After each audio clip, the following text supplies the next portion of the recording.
Welcome back to Metric Conversion and Dosages. This is Math 095, and we're going to be talking about complex fractions and percents. Here we have the fraction 3/4, which also means 3 divided by 4, because every time you see that fraction bar, it means you're going to be doing a division. In this case, 3 divided by 4. Likewise, 2/3 indicates that we're going to be doing a division. We're going to take 2 and divide it by 3. But what happens if we have another division bar? Right there. Shouldn't that also mean division? And in fact it does. It means 3/4 divided by 2/3. But there's a better way to write this.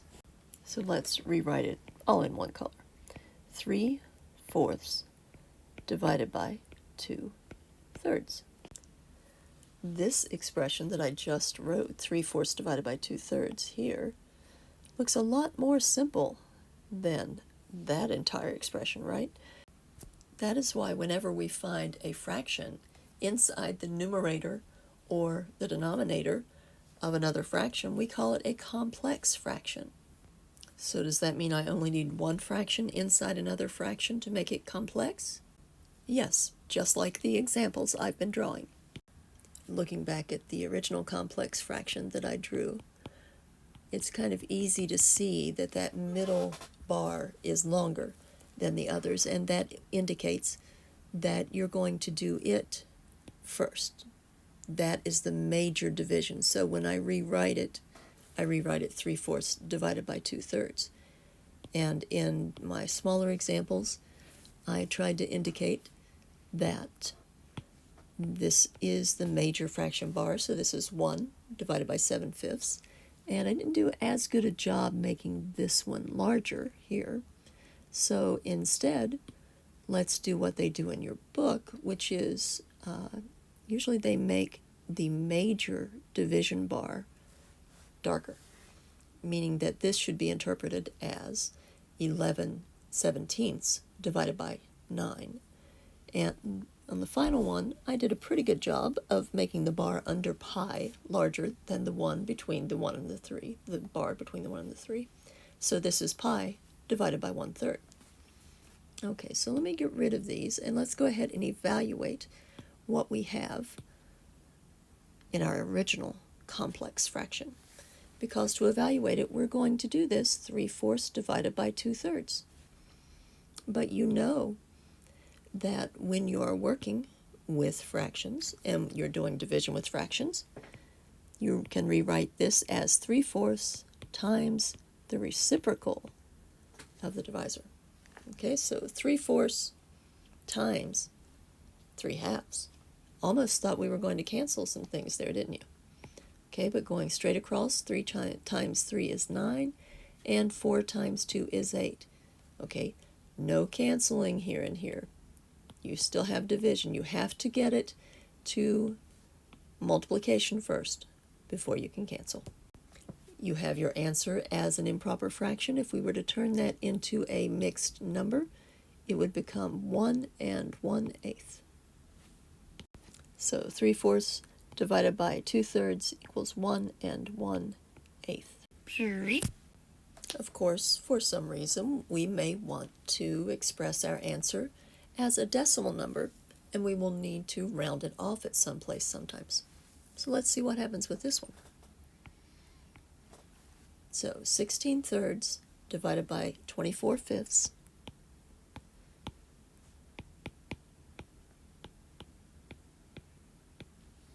What does that become? We are going to keep 16/3 as it is. We're going to change the division to multiplication, and we're going to flip or find the reciprocal of 25/5, which is 5/24. Now at this point we can do some canceling here, because 8 goes into 16 twice, 8 goes into 24 3 times, and now we multiply straight across to get our fractional answer. 2 times 5 is 10, divided by 9. Now we could convert that to a mixed number, and interestingly it would be 1 and 1/9, similar to our previous answer. But let's figure out what this is as a decimal. Once again, you should know how to do long division by hand, although you could punch that into your calculator, so let's practice. I have a decimal here. I'm going to need that because 9 does go into 10 once, but there's 1 left over.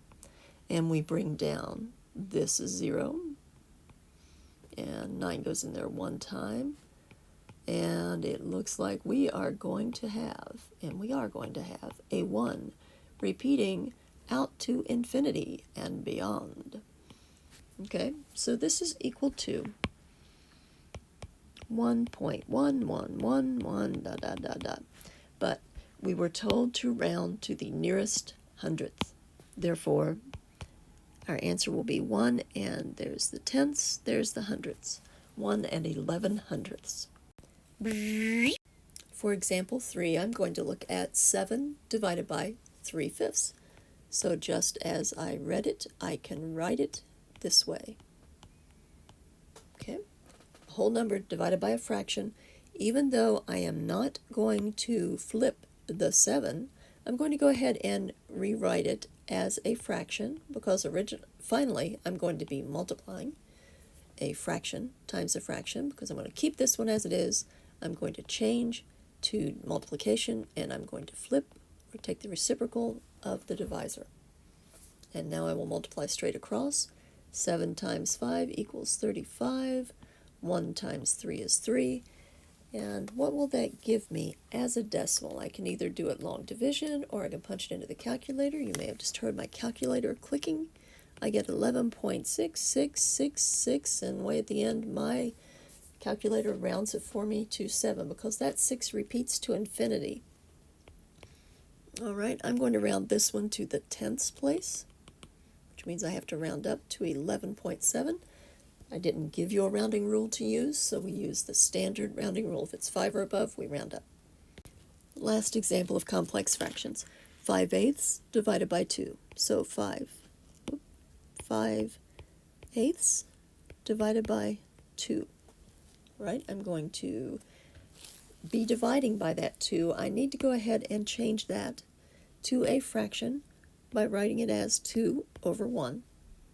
Okay, 5/8 does not change. The operation changes to multiplication, and I flip or take the reciprocal of the divisor. 5 times 1 is 5, and 8 times 2 is 16. That is a fraction in lowest terms. If I express it as a decimal, this decimal stops at 0.3125 on my calculator. Now you could call it an infinite repeating decimal, because there are an infinite number of zeros following it, but we usually won't even go out to the 10,000th place in this course. So let's round this one to the tenths. 0.3, 3/10. We will talk about how you can determine to which digit you need to round, but right now I'm just arbitrarily choosing to go to the tenths. Time to talk about calculating percentages, but before we do, let's talk about the symbol a little bit, because there's our division symbol and our percent symbol to the right. Notice how similar they are. In fact, we talked about previously that the % literally means for every 100, cent being 100, how many are there per every 100? Okay, or take some number like 34 and divide it by 100. There are 34 out of 100, or 34 per 100, or 34% of the people watching this video are now tired of me talking about percents. But I will go on. We can also equate that 34 over 100 with something else, can't we? Because 34 has a decimal point that isn't shown, but would be at the end of the number, to the right of the ones. We're going to move that over 2 because we're dividing by 100 in the middle there of the equal signs. So we have 34 hundredths here, or 34 hundredths here, or 34 per cent. 34 for every 100. So let's make a chart.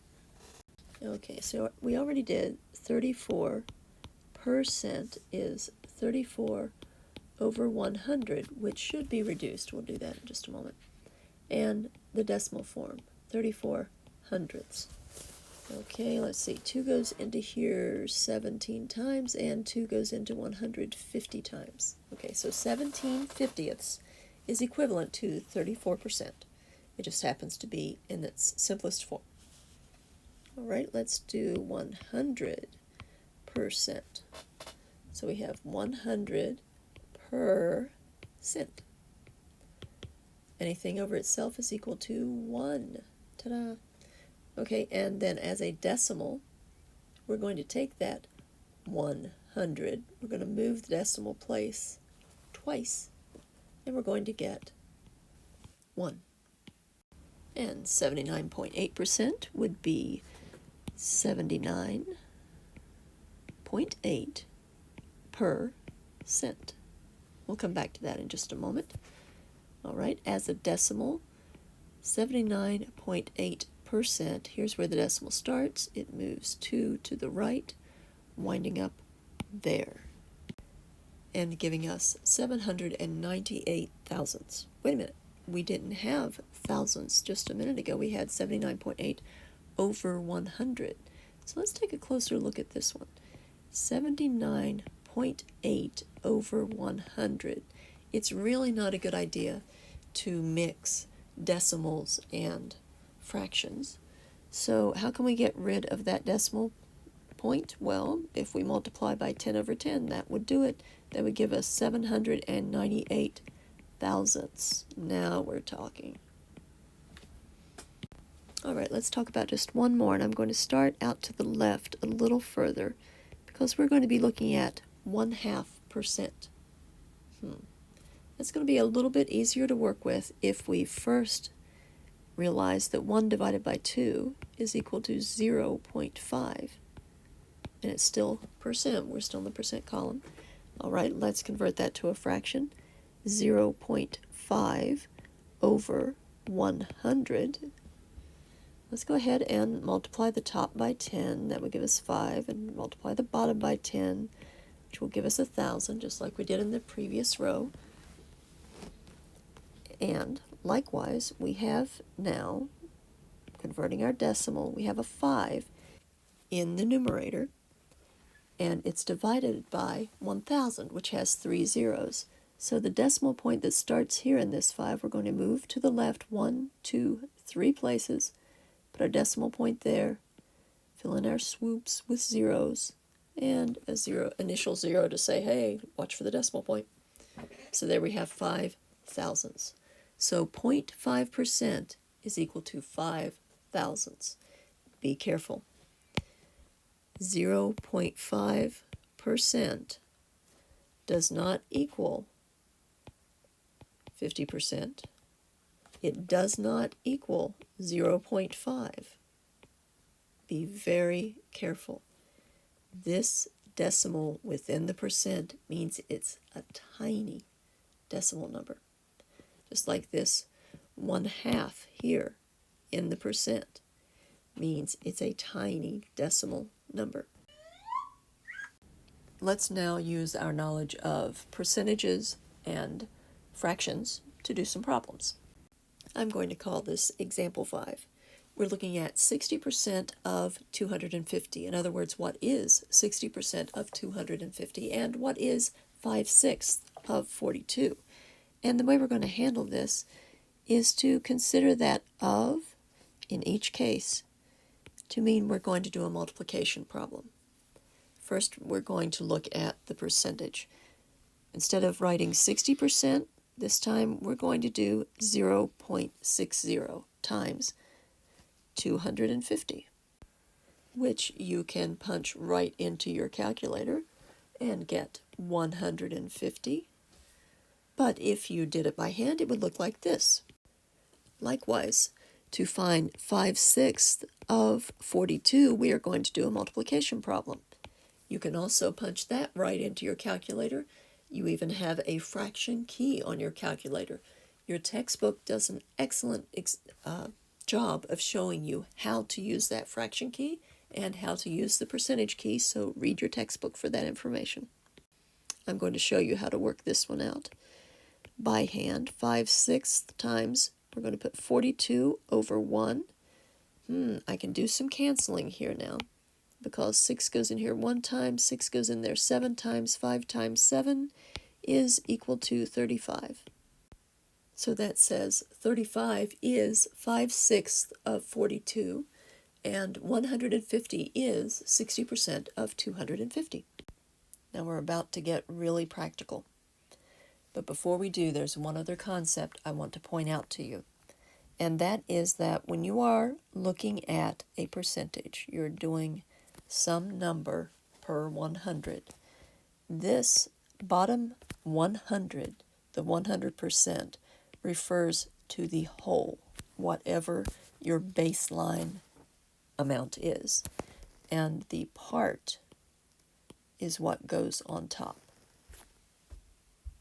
So whatever that part is, it could change. If it's 30%, the part is 30. Okay, part over the whole. That might be 30% of my audience has fallen asleep while I've been talking during this video. If there were 100 of you listening, watching, 30 of you just fell asleep. Another important concept to consider is the percent of change. When we think about the percent something has changed, a weight or a dosage or the temperature of a patient, the percent of change is very important. What was the baseline? What has changed? Think about what we're comparing when we're looking at the percent of change. We are comparing the amount of change to the original amount. The change over the original. And when we perform that division, it will give us a decimal, which we can convert to a percentage, which will be the percent of change. Okay, here's where the rubber meets the road. Here's the setup. 2 patients in the ICU for pneumonia. The first patient weighed 215 pounds when he was admitted. Okay? That's the original weight of patient 1. Okay, for patient 2, she weighed 58 pounds when originally admitted. The original weight. Okay, they've each lost 10 pounds. So that is the change. You don't need to calculate it. It was already given to you. Someone else already did that bit of math for you. Let's now look at the percent of change for each patient. Okay, for the first patient here, we're going to have the change, which was 10 pounds. And I often write my pounds in cursive so it doesn't look like, 101 B's, whatever B's are. Okay, so if you see cursive writing, that's why I'm trying to differentiate it from other things it could possibly be. All right, so 10 pounds divided by 215 pounds gives us what? 10 divided by 215 equals, as a decimal, 0.0465. Okay, I'm going to choose to round to the hundredths place for this. So here, which means since the next number to the right is a 6, we're going to round up. And we're going to get 0.05 as the decimal. We still don't have it expressed as a percent. To express this as a percent, I read it 5 hundredths, or 5%. This patient has lost 5% of his body weight. It's pretty significant. I wonder if he was trying to lose weight before this. Okay, patient number 2, however, the percent of change for her, 10 pounds over 58 pounds. I am not comparing adults here. This is obviously a child. Okay, so 10 divided by 58 will give us a decimal. It will give us the decimal 0.172, blah, blah, blah, blah. All right? So, once again, I'm looking at a percent. So 17 I'm going to just cut it off at the percentage right now. We could do 17.2, but we're going to go 17 hundredths. This patient has lost 17% of her body weight in 2 weeks. That's serious. All right, let's look at a happier example. Here's the setup. A 2-month-old baby has been refusing to drink more than 3 ounces of formula at each feeding and has been failing to gain weight. Okay, that doesn't sound like a better scenario. However, the doctor prescribed a different formula last week. This week, his mother reports that he is drinking 4 ounces at each feeding. What is the percentage of change in the amount of formula the baby is drinking? Okay, well, the original amount was 3 ounces, 3 OZ. And I usually put a little bar across my Z's so they don't look like 2s when I get going quickly. Okay, the final amount reported, for each feeding was 4 ounces. Okay, what is the percentage change? Okay, how do we write the percentage change? It is the difference, or the change, over the original amount. Okay, what's the change here? Well, the change is 1 ounce. 4 ounces minus 3 ounces is 1 ounce. Notice this is a positive change. The amount is going up. The previous example, the weight was going down. It was a negative change. All right, so the change is 1 ounce over the original amount the baby was drinking, which is 3 ounces. All right, if you do this division, you're going to get 0.333 repeating, and we will truncate that at 33 and convert that to a percentage.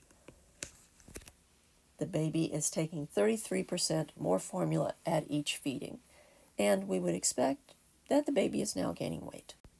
That's good news. And I have more good news for you. This is the only lecture video for today's class. So now you can turn to doing your assignments. Contact me if you have any questions. I'll talk to you later.